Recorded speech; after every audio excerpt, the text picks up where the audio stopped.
આ મંદિર છે, આ મંદિરની અંદર કોણ હોય ભગવાન? ફરી એ વખત હું તમને પૂછું, મંદિરે કોણ જાય? એ તો ભગવાનનો ભક્ત હોય ઈ જાય, ભગવાનનો દાસ હોય, પરમાત્મામાં માનતો હોય ઈ જાય. પણ ભગવાનનો ભક્ત છે એ કેવી રીતના નક્કી થાય? એ પ્રશ્ન છે. ચાલો, એક પ્રશ્ન છે. કપાળમાં તિલક કરે છે એ વૈષ્ણવ છે? ગળામાં કંઠી પહેરે એ જ હરિભગત છે? ધોતી પહેરે છે એ જ બ્રાહ્મણ છે? કોઈ ઘણા બ્રાહ્મણ છે ધોતી નથી પહેરતા ને. પાંડુરંગ દાદા ધોતી નહોતા પહેરતા, બ્રાહ્મણ હતા, પણ એની જે વિચારધારા હતી એને તો એને પકડી રાખી. તો આ જે સિમ્બોલિક જે સંપ્રદાયોની વાતો છે એની વાત નથી. ઈશ્વરીય ધર્મ એ છે, માનવતાનો ધર્મ એ શીખવાડે છે. માનવતા એટલે બીજું કાંઈ નહીં, દુઃખી, પીડિત, લાચાર, અસહાયક મનુષ્યને કોઈ પણ પ્રકારના ભેદભાવ વિના, રાગ કે દ્વેષ વિના સહાયતા કરતા રહેવું, એનું નામ માનવતા છે. માનવતા કોને કહેવાય?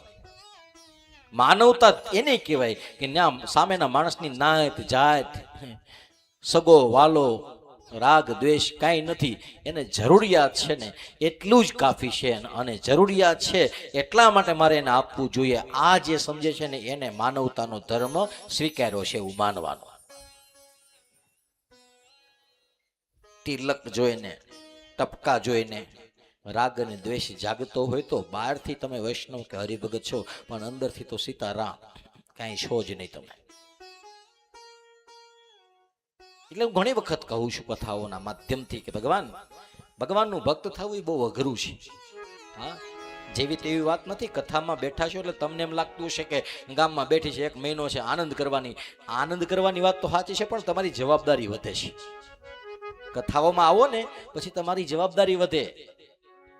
કથા સાંભળવામાં જો તમને પ્રેમ ને હેત હોય ને, તમને મજા આવતી હોય ને, તો આમાંથી, કથામાંથી ઘરે ગયા પછી સ્વભાવની અંદર, આચારની અંદર, વિચારોની અંદર પરિવર્તન આવવું જોઈએ.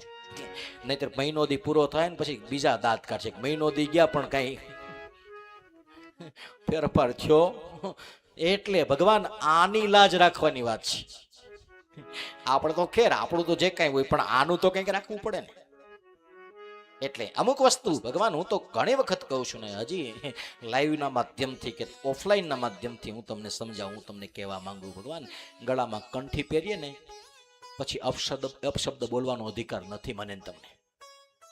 ગળામાં કંઠી ને કપાળમાં તિલક કરીએ ને પછી કોઈની સાથે ખરાબ વર્તન કરવાનો અધિકાર નથી આપણને. ગળામાં કંઠીને કપાળમાં તિલક કરીએ પછી જેવું તેવું ખાવાનો અધિકાર નથી મને તમને. અને એની વિના નો હાલતો હોય ને તો કંઠી કાઢીને મૂકી દેવી, ખોટી ગળામાં ફેરવવી નહીં.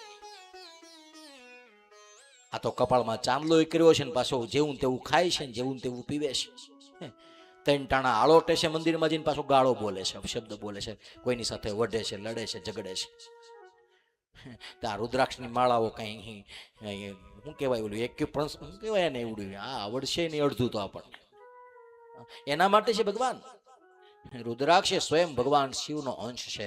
એને ગળામાં પહેર્યા પછી અમુક ખવાય નહીં, અમુક પીવાય નહીં, જેવી તેવી જગ્યાએ જવાય નહીં. હા, અને આવું બધું કરવું હોય તો જ આપણે ધર્મવાન છીએ, ધાર્મિક છીએ એવું આમ એવો ઝંડો લઈને ફરવો. આ કાંઈ વાર્તાઓ નથી કે પૂરી થઈ ગયા પછી ક્યાંય પહેલા ધોરણમાં બીજા ધોરણમાં ભૂલાઈ જાય, બીજા ધોરણનું ત્રીજા. આ જીવનનો પાઠ છે. હા, આ સામાન્ય ટીકડી નથી કે માથું મટેલે ટીકડી બંધ કરવાની, આ દરરોજ લેવાની વસ્તુ છે. આમાંથી એક વાત, એક વસ્તુ, એક શબ્દ હું તમને પ્રોમિસ કરું છું, 30 દિવસમાં એક એવી નબળી વાત નહીં હોય જે તમને નુકસાન કરશે. હા, પછી તમને મગજમાં ન બેસે તો એ મારા ને તમારા બેયના ભાઈ. હા, પણ એક એવી વાત નહીં હોય જે લીધા જેવી નહીં હોય, જે અનુસરણ જેવી નહીં હોય. અને બધું આવે ની ચિંતા નહીં કરતા. હા, કે ઓહો, પણ યાદ રાખવાનું, કથામાં પ્રેમ રાખજો. તમને યાદ ન રહે, ચિંતા નહીં કરતા. પાછો અધિક મહિનો આવશે તો આવતા અધિક મહિનામાં પાછો 1 મહિનો ભેગા થવું પાછું. એટલે આવી કઈ વાત નથી. આ તો ખાલી એમને આપણે આમ ભગવાનની ઈચ્છા હોય તો એવું બધું થાય, એવું કઈ જરૂરી નથી કે છેલ્લો ફેરો છે. પણ જ્યારે અવસર મળે ત્યારે આ પહેલી પ્રાયોરિટી છે. ભગવાન, ધર્મ ખાલી આરતી ઉતારવી એને ધર્મ ન કહેવાય, ધર્મ ખાલી દંડવત કરવા એને ધર્મ ન કહેવાય. ધર્મ એ કપાળમાં તિલક અને કંઠી પૂરતો સીમિત ન હોય. ભગવાન, સંકુચિત વિચારધારા ક્યારેય ધર્મને પચતી જ નથી. ને વસુધૈવ કુટુંબકમ, આખી દુનિયા મારી છે અને મારે દુનિયાની સેવા કરવી છે. આ જગતની અંદર કોઈ એવું નથી કે જેને મારે નફરત, બધાને પ્રેમની ભાષા છે ને ભગવાન. પ્રેમ તો કોણ નથી સમજાતો.